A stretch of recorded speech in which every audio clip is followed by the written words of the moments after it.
امام بخاری رحمۃ اللہ علیہ آپ نے اپنے شاگرد اور پرسنل سیکرٹری محمد بن ابی حاتم کو حدیث لکھاتے لکھاتے جب کافی دیر گزر گئی تو انہیں یہ ارشاد فرمایا کہ طب نفسا تم خوش رہو، ان اہل الملاہی فی ملاہیہم والتجار فی تجاراتہم واحسن اہل الصناعات فی صناعاتہم انت مع النبی و اصحابہ صلی اللہ علیہ وسلم۔ رسول اکرم صلی اللہ علیہ وسلم کی دہلیز سے کہیں دور بیٹھ کر جو امام بخاری حدیث پڑھا رہے تھے تو اپنے شاگرد سے یہ کہا کہ اس وقت تاجر تجارت کر رہے ہیں، صنعت کار صنعتوں میں مصروف ہیں، گپیں لگانے والے گپیں لگا رہے ہیں، اور تم کہاں ہو؟ انت مع النبی و اصحابہ، کہ تم اللہ کے رسول حضرت محمد مصطفیٰ صلی اللہ علیہ وسلم اور آپ کے صحابہ کے ساتھ ہو۔ یعنی اگرچہ رسول اکرم صلی اللہ علیہ وسلم کے وصال کو بہت سا زمانہ گزر چکا ہے، اگرچہ امام بخاری اس وقت مدینہ منورہ حاضر نہیں ہیں، لیکن دور بیٹھ کر جب نبی اکرم صلی اللہ علیہ وسلم کے فرامین پڑھے جاتے ہیں، پڑھائے جاتے ہیں، تو محفل میں اس بات کا عقیدہ ہونا چاہیے کہ اللہ کے رسول علیہ السلام ہم سے دور نہیں اور ہم آپ سے دور نہیں، اور یہ عقیدہ پھر عام لوگوں سے، عام محافل سے، عام اجتماعات سے، جو دینی محافل ہیں اور دینی اجتماعات ہیں، ان کو ممتاز کرتا ہے، اور یہ صرف اہل سنت و جماعت کے مسلک اور عقیدے میں یہ مٹھاس پائی جاتی ہے کہ مسلمان دنیا میں جہاں بھی ہو، جب وہ رسول اکرم صلی اللہ علیہ وسلم کا تصور کر لیتا ہے اور درود و سلام پڑھتا ہے تو درمیان والے فاصلے سمٹ جاتے ہیں اور اللہ ان کو قرب عطا فرماتا۔ یہی وجہ ہے کہ جب حضرت معاذ بن جبل رضی اللہ تعالیٰ عنہ کو یمن کا قاضی بنا کر رسول اکرم صلی اللہ علیہ وسلم نے روانہ فرمایا، معاذ راکب ورسول اللہ صلی اللہ علیہ وسلم یمشی تحت راحلتی، حضرت معاذ رضی اللہ تعالیٰ عنہ سواری پہ سوار تھے اور رسول اکرم صلی اللہ علیہ وسلم ان کو رخصت کرنے کے لیے ساتھ ساتھ پیدل چل رہے تھے۔ اسی دوران رسول اللہ صلی اللہ علیہ وسلم نے حضرت معاذ کو ایک خبر دی، فرمایا یا معاذ انکا عسا اللہ تلقانی بعد عامی ھذا، اے معاذ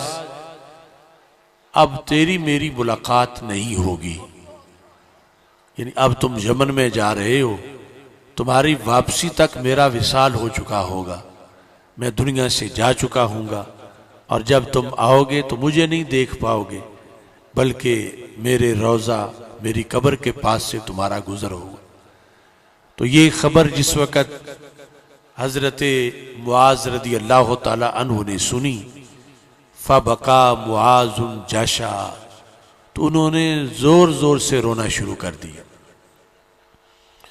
وہ سمجھ رہے تھے کہ میں تھوڑی دیر کے لیے دور ہو رہا ہوں اور پھر میں آؤں گا تو رسول پاک صلی اللہ علیہ وسلم کی مجھے زیارت ہوگی، سامنے بیٹھوں گا، بات چیت کروں گا، لیکن پتہ چلا کہ یہ تو جدائی ہمیشہ کی ہے اور میرے آنے تک نبی اکرم صلی اللہ علیہ وسلم دنیا سے جا چکے ہوں گے، لہذا ان کی یہ صورتحال بن گئی کہ آگے سفر کرنا مشکل ہو گیا، اور رسول اکرم صلی اللہ علیہ وسلم کی آنکھوں میں بھی آنسو آ گئے۔ آپ نے اپنا چہرہ مدینہ منورہ کی طرف پیچھے پھیر کر حضرت معاذ رضی اللہ تعالی عنہ کو ایک عقیدہ دیا جس سے انہیں بھی حوصلہ ملا جانے کے لیے، اور قیامت تک کے مسلمانوں کو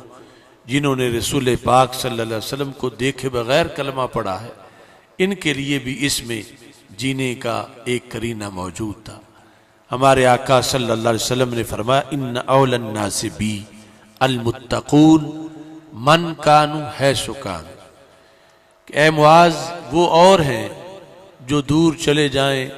اور دور ہو جائیں تو دور رہتے ہیں، ان اول الناس بی المتقون، جس کو تقوی کی دولت نصیب ہے وہ جہاں بھی ہے میرے قریب۔ ان اول الناس بی، فرمایا تمام لوگوں میں سے میرا قرب کسے حاصل ہے، کون میرے قریب قریب رہے گا، کسے میرے ساتھ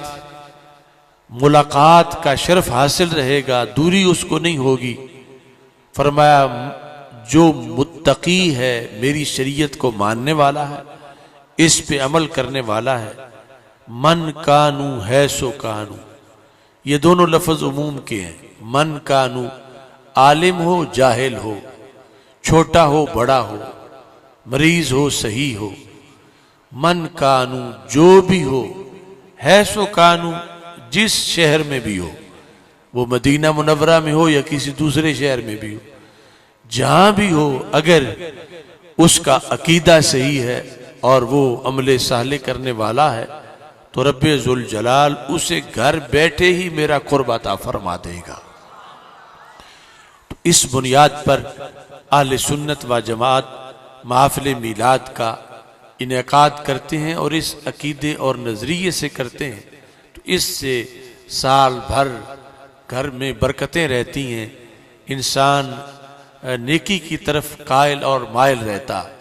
یعنی یہ محافل اس لیے ہے کہ بندے کے اندر تقوی پیدا ہو، بندے کے اندر خشیت پیدا ہو، بندے کے اندر اللہ کے احکام ماننے کا جذبہ اور شوق پیدا ہو۔